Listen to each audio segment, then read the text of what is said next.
there. You're watching the daily edition of Your Trade. This is Priyanka Uppal along with me, Sneha Shah. What a smart recovery we saw in the last hour. In fact, Nifty, which was trading high, but then it did saw some kind of pressure on that. Now, that was typically the expiry moves, what you call it, the kind of option premium. Certainly not a day for the short sellers today, but the kind of move we saw in the last hour. Smart recovery in Nifty, Bank Nifty also settled in green. It shut shop in green only. Heavyweights were though weighing on the index today. Talk about SGFC Bank or ICICI Bank. In fact, it was a mixed set of picture which we saw from the Bank Nifty. Mix of private as well as public sector banks which were participating, and of course mixed set of banks which were not participating in the move today.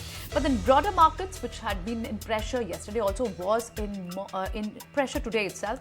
Some sort of news, maybe there's a margin eligibility changing from September for many of the FNO stocks. Is that what is weighing on broader markets? We have to see. But most of the FNO stocks were down, were trading with lower bias, lower sentiment today.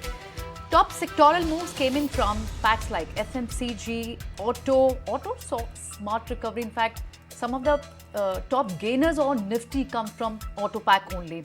FMCG, Auto, Energy, IT. These were the higher stocks. These were the stocks which were the movers today. Pharma, Metal, they took the back seat today. Top stocks, if you talk on Nifty, of course, in Reliance AGM, which was up by around about 2.5% the moment they announced a bonus issue news came in. Couple of key announcements which came in the Reliance AGM also. Jio targeting to double its revenue and EBITDA over the next 3 to 4 years, and of course the bonus issue. But then later we saw that the gains were reversed, and in fact it did close in green. But then one point in time it was 3,074, the highest point where it traded today. Auto stocks, Tata Motors, we saw a sharp spike coming in the last hour. In fact, last 20 minutes. Bajaj Auto, Hero MotoCorp, Maruti. All the key stocks, the heavyweights from the large caps were trading in green today. Tata Motors DVR is to stop trading from tomorrow. That's what news came in and what maybe react for Tata Motors. But broader market, a lot of stocks like we saw GSPL, Gujarat Gas, they were in action today. And of course, a key advisory which SEBI issued an advisory regarding the investment in SME segment of stocks and urging investors to be watchful and careful because many companies are projecting unrealistic picture of their operations. That's what to track. Many news in terms of brokerage also, Snehi. Absolutely, lots happening today in terms of brokerages and block deals as well. Let's first take a look at what Brokerage Impact was seen on some stocks today.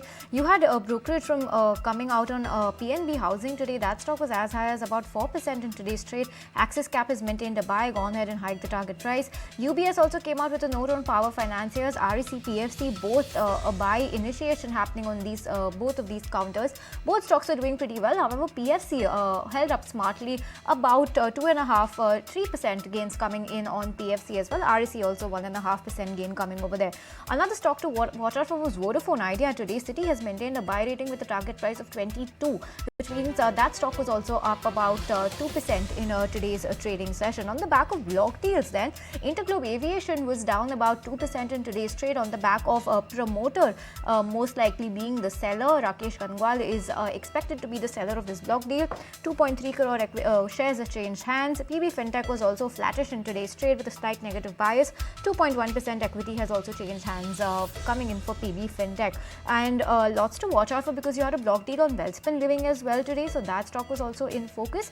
But well, yes, this is everything that we were spotting in today's trading session, what stood out to us. But let's also take it across to our technical expert Kunal Bothra joining us in the studio to make sense of the trading session we saw today. And Kunal, thank you so much for joining us. We've breached yesterday's record high in today's trade, and then intraday we've reached that record high to scale yet another record high today. Do you think this bull rally that we're seeing in the markets, given that global markets are not showing a fixed pattern, it's volatility coming in from the global markets, do you think that is going to affect us, or do you think this bull run is here to stay? I think the bull run is here to stay. What we've seen in the last 3 days is the expiry day volatility or the expiry week volatility, because when you see the index continue to make a new high for itself, respecting the previous major support, we generally expect that the market continues to move into a trend. Yes, riding a trend at certain point of time would probably become a lot more difficult, like what we've seen in the last 3 odd days. Classical sector churns and very steep kind of sector churns which happens on a regular basis. But then I think that should not deter an investor or trader who has more of a positional kind of a time frame, except for someone who's looking at completely intraday kind of a time frame. But net, I think the bias remains bullish. We've managed to respect supports for the index on the way up of this 1,200 point recovery from the sub 24,000 mark, which we tested in the first week of August. So I think from there on, now we are looking at 24,750 as a fresh support. So even if the market gets a bit more volatile, but if it manages to trade above this critical support level, I would probably believe that the bias on the long side has to be maintained. Okay, the bias on the long side has to be maintained. Typically, it was an expiry day move, the kind of short covering we saw in the last hour, Kunal. But the kind of move we've seen in IT or for that matter, auto, would your recommendation come from these packs? Well, I'm going with two differentiated names. So the first one, for example, is a buy on Tata Power.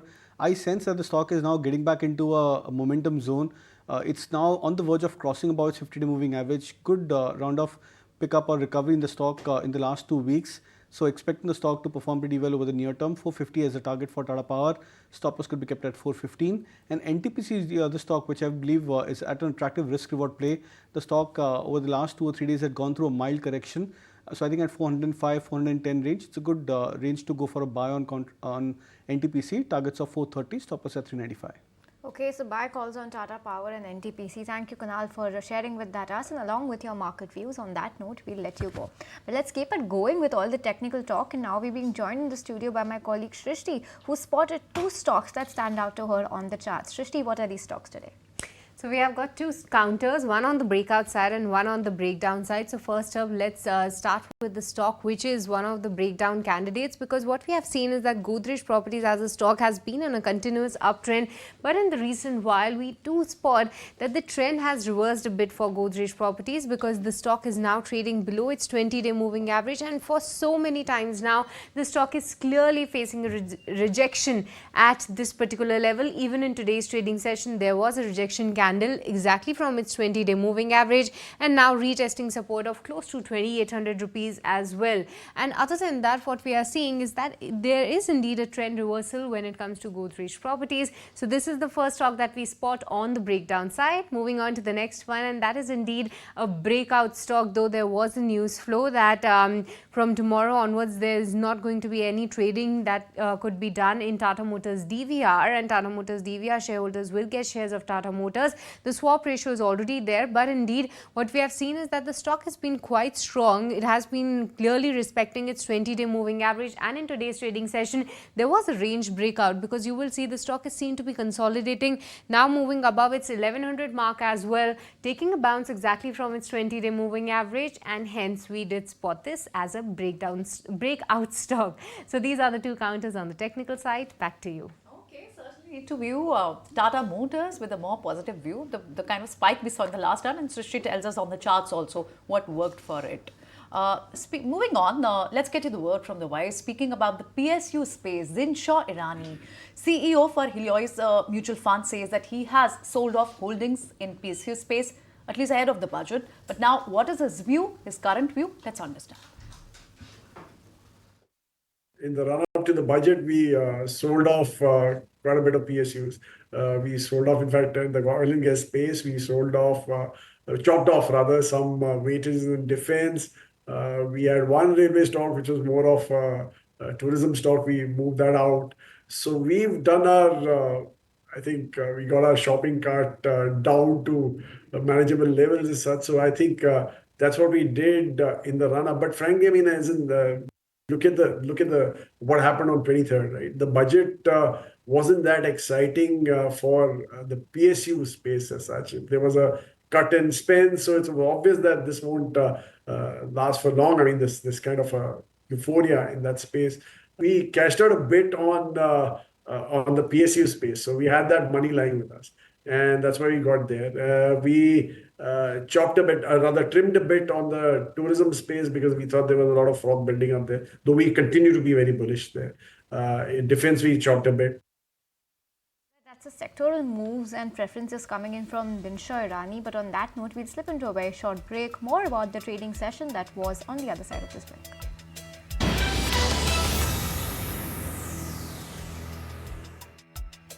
Hi there, welcome back. You're still watching Your Trades on ET. Now let's take a look at what the derivative space shaped up to be like today and for the September expiry. Now given today was an expiry, let's talk about the next one.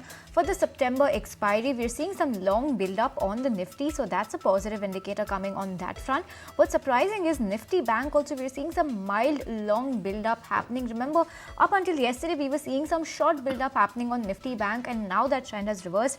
Mild long build up coming in on Nifty Bank, which is yet another positive indicator coming in for both of these benchmark indices. But let's talk about India Wix. India Wix has ended the day at 13.8, so a slight bit of a cut coming in, 1.1%, which fares well for our markets. And in terms of the active calls and active puts for the 5th September expiry coming in, we're seeing some call buying happening on 25,200 and 25,300. Meanwhile, put writing for the 5th September expiry has been seen at 25,100 as well as 25,000, making 25,000 your key support level to watch out for, and 25,200 or 300 the key levels to watch out for on the upside. All right, that's from the derivative side. Now let's get you more action, at least in terms of what SEBI has to talk about on the SME IPOs, and that's the big story. Also has massive subscription numbers. What we see for SME IPO have left many old timers dumbfounded. SEBI warned investors against the promoters who are painting an unrealistic picture of their operations. But let's take a look at some of the SME IPOs which saw some massive subscription this year. Sharad joins in with all the key details. Well, yes, if you look at the subscription levels on the SME space, there has been a lot of actions. HOAC Foods, India, KC Energy, and even Medicament Organics. These stocks you see, look at the subscription numbers, they are in thousands. And also their sizes are very small. So you can understand for companies like Max Posure, Medicam Organics, almost 1,000 odd crore rupees of proceeds are expected to come in because the issue size was so less. Also Magenta Lifecare makes it to the list. These are very small issue sizes, but because of very strong book running, the numbers, the subscription numbers are very astronomical. Now let's look at the top 5 SME IPOs in 2024, which has gained in terms of performance. OMPPL, which is OS Metal and Minerals, that has gone up 1,472%. Australian Premium Solar is roughly 800% returns to the SME investors. TAC Infosec, Alpex Solar, these stocks, if you look at it, more than 600% gains coming in. Refractory Shapes also makes it to the top 5 list of 2024 with almost a 500 plus returns. Now, there are some IPOs where there have been a big losers as well, and that is the area of cause of concern which I like to point out. Baweja Studios, the losses of almost 53%. MVK Agrofood, there also has gone down by 52 odd percent. Polysil, Varia Creations, these are smaller names and there's a massive wealth erosion for investors. The losses ranging between 39 to 40 odd percent, and even Falcon Technology is coming to the list in the SME space where almost a 38 to 39% down growth has been there. Now let's look at the SME IPO, how it has actually shaped up over the last 5 years.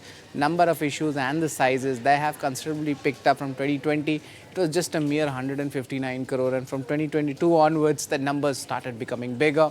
2023, it's 4,686 crores, and 2024, the year has not even ended yet, and more than 5,000 odd crores and even more than 160 odd issues have come in the SME space.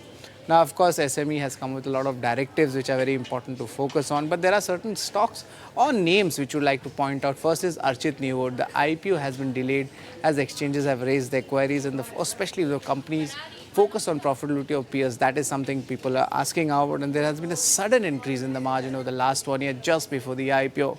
Now, compared to the margins, it's almost double of its peers such as Rushil Decor and Century Plywood, and this IPO was managed by Share India. Another example which has taken everyone off guard is, of course, the Resource Automobile. Just a 12 crore IPO size, but look at the subscription numbers. It's roughly 2,700 crore rupees, 8 employees and only 2 showrooms. Today was the listing, and the grey market premium evaporated from 90% to almost flat listing. Also, the company is just having showrooms for Yamaha in NCR region itself, and this issue was also kind of managed by Swastika Investment Mart. Now, there are certain previous SME IPOs where there has been issues. This includes Verenium Cloud as well as AdShoppe Retail, where SEBI has banned these companies for financial manipulation as well. So, a word of caution for all the folks in the SME stakeholders category that at times there are frauds, there are manipulations when there is a run up to the IPO. So we always And always at ET now we state that please exercise financial due diligence before committing to these SME IPOs. Thank you so much for taking us through that detailed explanation about everything that's been happening in the world of SME IPOs, and also important to note that word of caution at the end. But we also caught up with a couple of experts on the entire froth we've seen in the SME IPO space. They believe that there is lower level of scrutiny and a high level of widespread of misinformation when it comes to SME IPOs. Let's go across and listen into J.N. Gupta as well as Ashwin Parekh on what they had to say about this entire action and froth being seen in the SME IPO space. Regulator is doing every possible thing. Right from beginning, when the SME concept was introduced in 2010-11, SME was very clear that this is not an area where ordinary retail investor must invest because of risks involved, because of lack of information which is available in case of main board IPOs and main board companies. And on the other hand, in order to encourage SME, there were relaxations given as compared to main board. So there was some try to balance market development as well as market regulation and protection. But unfortunately, what has happened, whatever you may do, the greed is such that it drives people to harakiri. Whatever I and you do, whatever channels do, whatever SEBI do, whatever exchanges do, investor education, nothing is becoming effective because greed overpowers that. What was created at one point in time to assist small businesses to raise the capital in the market is actually getting misused, and there is enough evidence of that. So, I mean, right from like forensic audit to a clear sort of, penalty or punishment to the merchant bankers. I mean, SEBI pulls up in the main course IPOs, for example, SEBI pulls up the merchant bankers, for any error or any wrong disclosure. I think some extent of that is essential over here as well. And the third and the most important is misuse of social media. Now, there are enough regulations which suggest that if any company finds that there is an information on that company which is not true, which is either a rumor or it should become the responsibility of that company to very clearly put out in the social media, suggesting that anything to do about profitability of that organization, which there is a misuse of information or a rumor, then it must be denied very clearly, sort of. So I suppose we'll have to get to a point where regulator, merchant bankers, and the issuers themselves, of course, to start with, and then thereafter the media, social media particularly, will have to really play a significant sort of place. Otherwise, what may happen is what was intended to be a good reform, because of the misuse, may either close down or I mean, for example, if the investors suffer and they suffer very badly. So the word of caution coming in from the market experts also. Let's move on. Let's get your news on why GSPL hit record high today. It's the ninth day that the stock gained in today, and my colleague Somit has all the details. Let's listen in. Well, GSPL share prices are trading at a record high and the stock has been gaining for the 9th consecutive session, which is the longest gaining streak for GSPL since November 2020. In the past 9 sessions, the stock has managed to gain nearly 32%. Now, to understand what has been fueling this rally, we first need to understand what GSPL does. Now, GSPL is the second largest gas transmission company in India. It is considered as a lifeline for gas-based power plants in Gujarat. Nearly 80% of the gas consumption is been supplied via the pipelines of GSPL, and it also supplies gas to city gas distribution companies, refineries, fertilizers, steel, chemical companies, and for many others. Apart from this, it also owns nearly 54.2% stake in Gujarat Gas and nearly 27.5% stake in Sabarmati Gas. Now, of these two companies, Sabarmati Gas is not listed, but Gujarat Gas is listed on the stock exchanges. Now, Gujarat Gas's current market capitalization is close to 42,000 crore rupees, and the 54.17% stake of GSPL in Gujarat Gas is valued at close to 22,700 crore rupees. rupees. Now, given the fact that it's a holding company structure, there is some holding company discount that has been assigned by the street. Now, if you assume a 25% holding company discount, then the value of GSPL's stake in Gujarat Gas comes down to nearly 16,000, close to around 17,000 crore rupees. At a 50% discount, it comes down to around 11,300, and if you assume a 75% discount, then the value comes down to close to 5,665 crore rupees. Now, this translates to a per share value of around 100 to 301 rupees for GSPL, which means that nearly 24 to 72% value of Gujarat Gas is assumed in GSPL's share prices. Now, for the standalone business of GSPL, for FY25, analysts are expecting an EBITDA of close to 945 crore rupees, and for FY26, they are only expecting a increase of just 3% to close to 977 crore rupees. Now, the standalone business of GSPL can gain on the back of higher volumes or lower tariffs, but at this moment we are not seeing any signs of both these factors playing out. So the only thing that could have been leading to this rally when it comes to GSPL's share prices is the reducing holding company discount of Gujarat Gas in GSPL's share prices that could have been leading this rally when it comes to GSPL's share prices currently. So much for taking us through that and breaking down those numbers for us. GSPL, a stock that has gained almost 6% in today's trade. But let me also take it across to Gaurav to talk about another basket of stocks that was gaining, or in fact a buzz in today's trading session. Gaurav. Well, yes. Let's begin with Reliance Industries, because company's board is going to hold its meeting on 5th September to consider bonus issue in the ratio of 1:1. Next, let's talk about Sonata Software, because this company won multi-year, multi-million-dollar deal from one of the US companies for IT outsourcing, and that is the reason why we saw this stock was trading in green today. Next, let's talk about HCL Tech, because this company held its Investors Day, where they said that they're aiming to increase their bookings run rate to $2.3 to $2.5 billion versus what it is at $2 billion currently, and at the same time they also see opportunity to deliver double-digit growth in the medium term. Apart from that, let's also watch out for stocks which are buzzing on the back of the brokerage note.